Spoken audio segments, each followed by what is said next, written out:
déedéet yamul foofu de waa RSN dinañ ànd ak yow accompagnement ak financement. dinañ ànd ak yow ci entrepreneuriat ak projet. macha allah le réseau national des clubs de entrepreneuriat RNGES li leen tax a mooy pour ngeen ndaw bi ànd ak moom ci bépp projet bu mu am ba mu réussir. ndaw si bëgg a gaaw na ko bàyyi dëgg amul bàkkaar seeti waa RSN ñu jox la solution. waaw boo seetee waa RSN ñu jox la solution ndax dinañ ànd ak yow ci li nga xamante ni moom la fi état teg lu ci mel ni DER. waaw daje tey bi nag réseau national des clubs de jeunes entrepreneurs du Sénégal ñoo ko woote mu nekk daje bu am solo buy célébrer la semaine nationale de l'entrepreneuriat célébration boobu nag tey dafa démarrer ci un grand forum un forum de haut niveau bi nga xamee ni ay borom xam-xam yu mag ñoo daje tey ci salle bi ngir waxtaanee lu jëm ci entrepreneuriat mais également ngir wane yoon bi nga xamee ni mooy entrepreneuriat que ni mën na nekk une solution face aux violences basées sur le genre.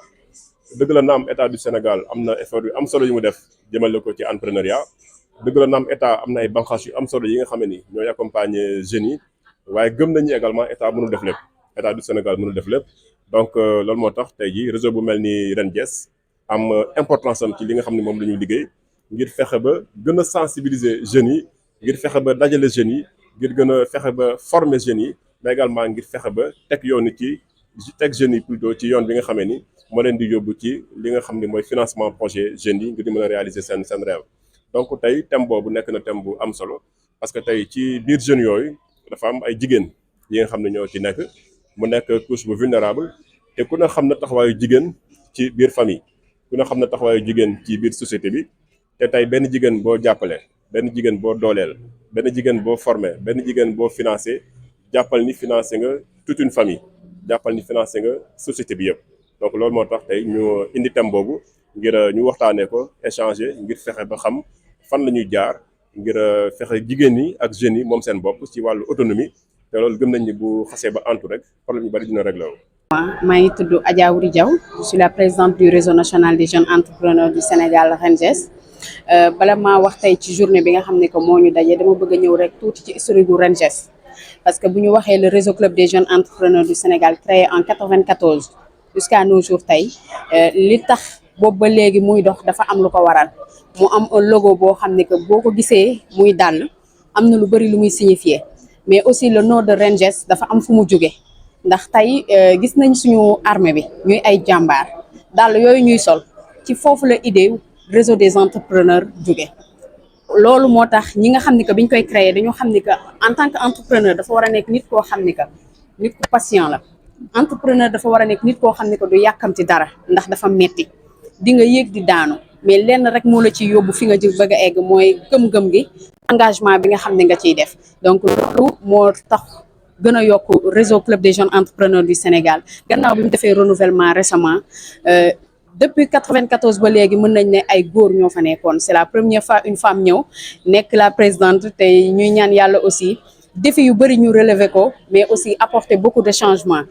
li ci njëkk tey muy forum national de l'entrepreneuriat mu nekk dans le cadre du semaine mondiale de l'entrepreneuriat tey ñun ñu def ci forum bi nga xam ne que jàpp naa ni que depuis 2016 dañ ko gëj a organiser kon c'est un défi ñu invité ci ñoo xam ne que aussi ce sont les partenaires du réseau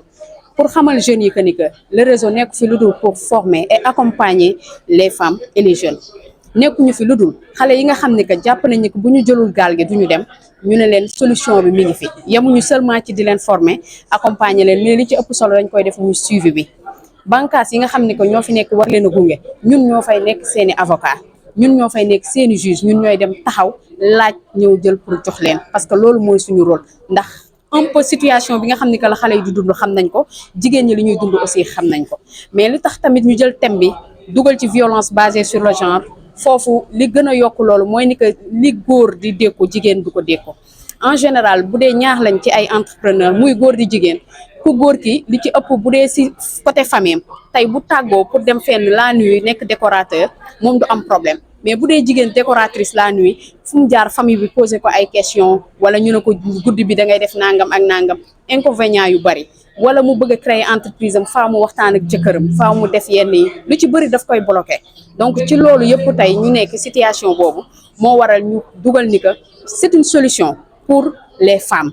kon entrepreneuriat góor ñi nañu jàppale jigéen ñi les parents nañu jàppale jigéen ñi gunge leen mais aussi nañu xam ne que jigéen ñi am nañ seen wàll ci nar bi en matière de business tey jigéen femme entrepreneur tey Diva Saliou mi dañu gis ni que c'est une femme entrepreneur noo ko jàmbaar ñu gis li muy def ñu gis ni que bi barsaq bi taree loolu ñu gis xale yi mu bëri loolu ñuy def mu indi ay moto tricycle ne dafay def natt pour soutenir ko jeunes yi mu ne jeune bu ci nekk di nga am moto pour liggéey kon kooku mi ngi créer des emplois nga gis ko muy dem ci tool yi di jël ay ndugg ñëw indi ko di ko jox les jeunes kooku mi ngi jàppale jeunes yi pour ñu am au moins ci lenn loo xam ne que ñu jàpp si kon genre yi dañ leen war a encourager war leen fësal du ñëpp nag la ñuy fësal du ñëpp la ñuy kii te ñëpp mënuñu entreprendre mais toujours ki nga xam ne que mi ngi ci rek dañ ko war a dooleel taxawu ko jàppale ko donc foofu laay wàccewee sama cadre di remercier aussi tous nos partenaires mais surtout vous aussi la presse ndax tey biñ leen woowee ñeen ñëpp ñëw ngeen wuy suñu ànd ak ñun ci suñu événement mais aussi suñu partenaires yi le ministre de la jeunesse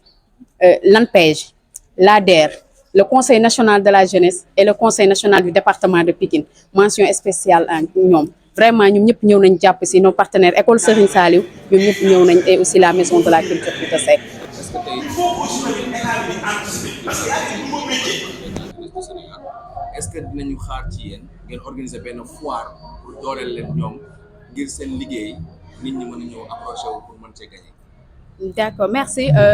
foire boobu ci lañ jëm parce que semaine de l'entrepreneuriat lañ wax à part forum bi dañuy def foire boobu mi ngi durer ci 3 jours ba 4 mais élection yi nga xam ne que calendrier électoral bi dugg na ci diggante bi moo tax ñu daal di décaler datu foire bi pour def ko li ñuy gën a liggéey ak ñoom mën naa jël exemple ci Diva Saliou nekkul seulement que ni que rek dañuy ñëw pour def benn événement rek ñu dem mais dañuy collaborer ak ñoom organiser la jeunesse accompagner leen ni ñu leen di organiser nag weesuwul ci ki nga xam ne que moom formaliser wu ñu fexe ba formaliser ko bu ñu fexee ba formaliser ko ñu def suivi bi di ko accompagner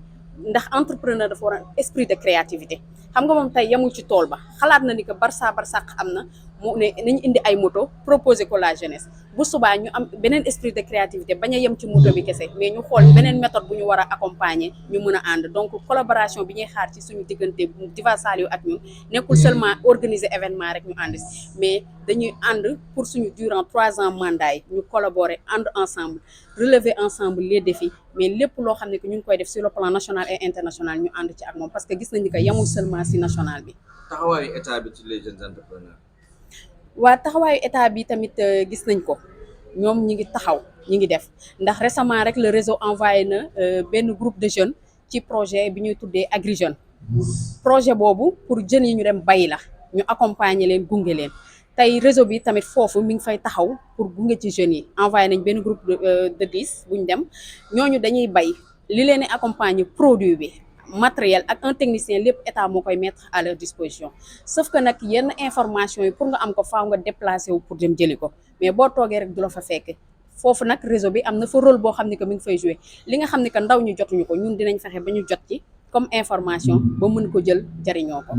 surtout mécanisme yi nga xam ne que état bi teg na ko mu jëm ci DER mu jëm ci 3FPT mu jëm ci aussi ministère de l'agriculture li nga xam ne que nekk na fa pour les jeunes mu nekk ministère de la jeunesse nee naa la yox jëli ko la affaire de entrepreneur la amul ragal dañuy dem jëli li ñu moom ñëwaat incha allah merci